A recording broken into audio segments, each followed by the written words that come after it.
en esta cobertura especial siguen las manifestaciones en el centro de la capital y ya se los había comentado antes, han habido disturbios y un camarógrafo ha terminado herido, le robaron ahí afuera de la sede del Poder Judicial. Senia Martínez nos tiene toda la información en vivo. Adelante, Senia. ¿Qué tal, Mabel? Muy buenas noches, directo en directo. Efectivamente, ha habido mucha agresividad, mucha violencia de parte de un grupo de manifestantes que todavía se mantiene en el cruce de la avenida Nicolás de Piérola con la avenida Abancay. Es precisamente por esta puerta detrás del Poder Judicial de la Corte Superior de Justicia, donde se encontraba nuestro colega Hernán Zavala registrando precisamente los hechos de violencia que habían ejercido algunas personas, algunos manifestantes, cuando un grupo precisamente al notar esto quiso arrebatarle su herramienta de trabajo, que vendría a ser la cámara. Resistirse precisamente fue golpeado por una turba de manifestantes. Vemos en imágenes también los papeles, los documentos que terminaron sacando este grupo de personas que además de agredir o de lanzar piedras, también destrozaron las instalaciones de esta entidad pública. El compañero, nuestro colega Hernán Zavala, fue auxiliado por efectivos de la Policía Nacional de Rescate. Precisamente él ya ha sido llevado en una camioneta blanca, en una camilla, a través de la avenida Abancay.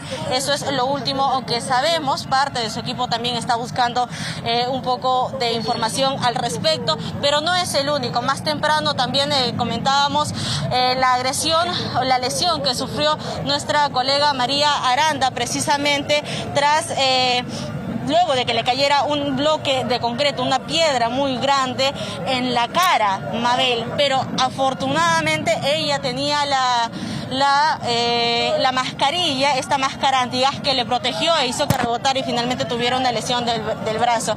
Hay manifestantes precisamente todavía en el cruce de Girón a Zángaro y estamos precisamente con una de las personas que ha sido testigo de esta agresión que sufrió nuestro colega. Si nos puedes comentar precisamente qué es lo que pasó, qué es lo que notaste.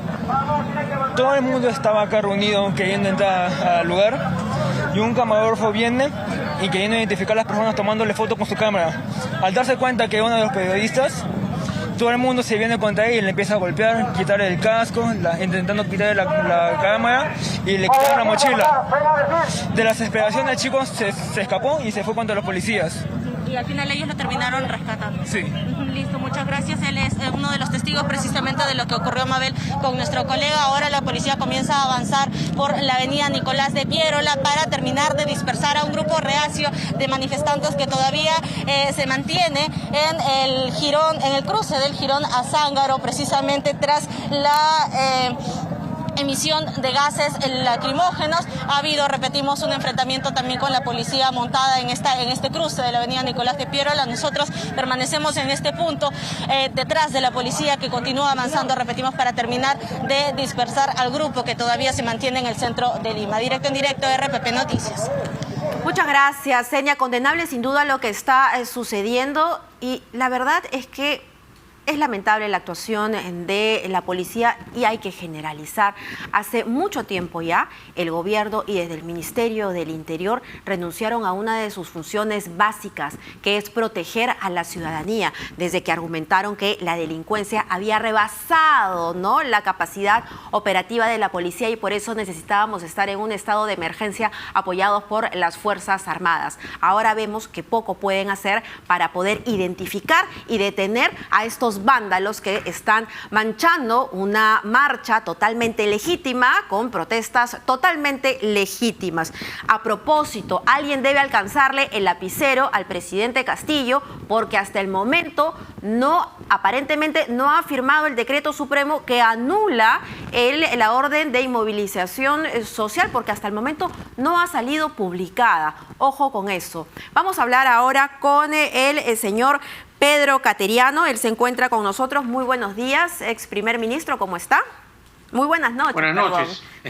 No, encantado de estar con usted. Muy buenas noches. A ver, La evaluación de estos, no diré de esta jornada, porque sin duda han pasado mucho en las últimas 24 horas, pero esto no es lo que está pasando, no inició ayer con la orden de inmovilización a las 11:49 de la noche, sino ya hace varios días. ¿Cómo evalúa usted la actuación del gobierno frente a esta crisis social?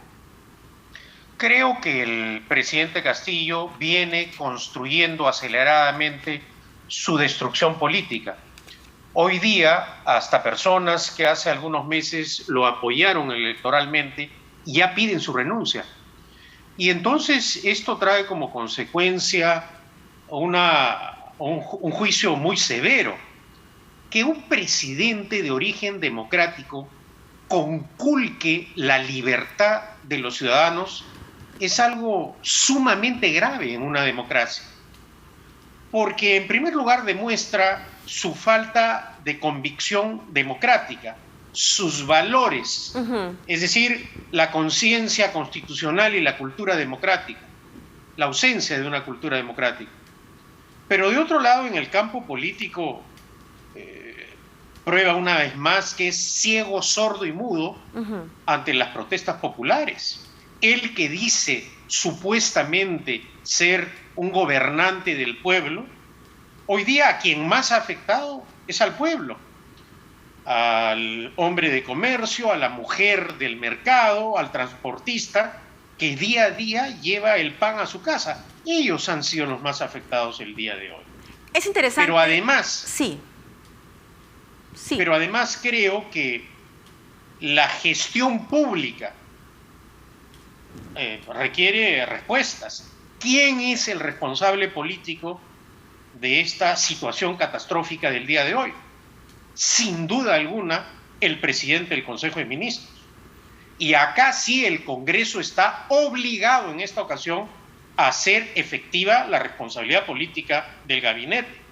Una situación como esta no puede ser pasada tan fácilmente. No es como hoy día ha dicho el presidente Castillo ante el Congreso, que pasamos la página, y luego los congresistas de Perú Libre han salido a decir, porque los únicos que han festejado la violencia han sido Cerrón y compañía, señalando que este era el momento constituyente.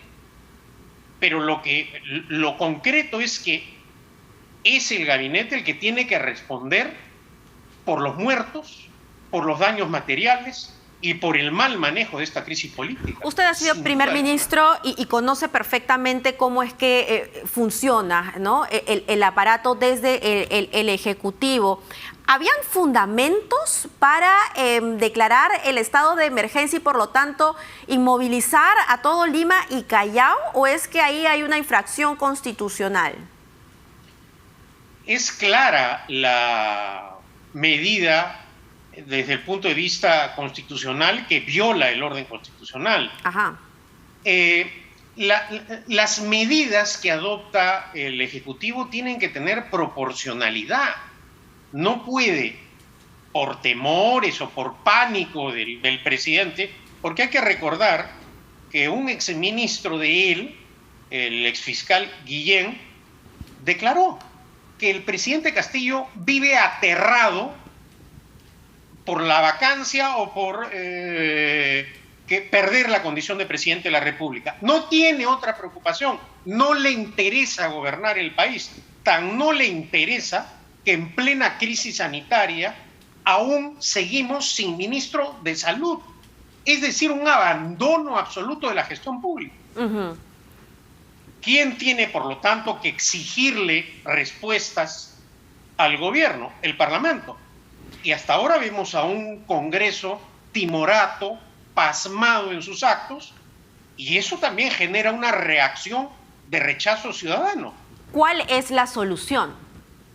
Bueno, tal como van ocurriendo las cosas, la solución es la renuncia del presidente Castillo y también la de su vicepresidenta, porque a diferencia del presidente Castillo, que es irresponsable políticamente de acuerdo a la Constitución, la señora vicepresidenta, no hay que olvidar que es ministra de Estado desde el inicio de esta gestión. Es decir, es cómplice de todos los actos violatorios del orden constitucional que ha cometido este gobierno y de los actos de corrupción, porque no hay que olvidarnos que la ira ciudadana también es por lo que viene ocurriendo en el país. ¿Cómo puede ser posible que el hombre de absoluta confianza del presidente de la República, a quien nombra como su secretario, hoy sea un prófugo de la justicia? ¿Cómo puede ser posible que los sobrinos del presidente de la República, palaciegos ellos, hoy, ante la acción de la justicia, huyan? ¿Y dónde está la palabra de maestro? ¿Acaso el presidente Castillo no dijo que iba a luchar contra la corrupción?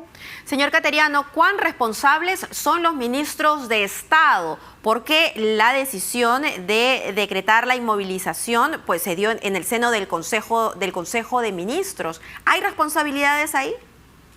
Tienen la total responsabilidad política, de acuerdo a la Constitución, y ellos deben responder ante el Parlamento. Lo que llama la atención, reitero, es la conducta del Parlamento. ¿Por qué? Porque el Parlamento no ha señalado en todo caso esta posible o supuesta infracción constitucional. En primer lugar, ha distorsionado el sistema político. El presidente no tiene por qué ser citado o convocado a un debate como el que ha tenido hoy, porque no estamos ante un sistema parlamentario puro, estamos ante un sistema presidencial, en donde además la responsabilidad política recae en los ministros de Estado, y de manera especial en el presidente del Consejo de Ministros. Señor Cateriano, le pido, por favor, le ruego que me espere un minuto. Tenemos que ir hasta Palacio